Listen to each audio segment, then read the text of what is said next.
Hello guys, welcome to my channel. Today we are going to see how to resolve if the OBS Studio or Open Broadcast Studio keeps crashing on Windows 10 computer, Windows 11 computer, whatever Windows you use it. Let's jump straight into it guys. Go to search menu and type Windows Firewall.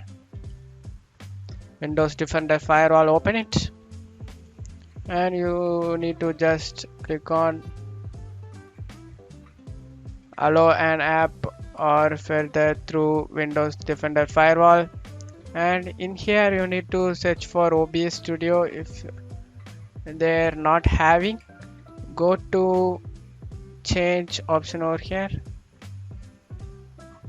click on allow another app, click on browse, and you need to go to this PC and local disk C and go to program files and go to OBS Studio and go to bin and go to 64-bit and select the OBS 64 and here click on add, and now OBS Studio is added through here.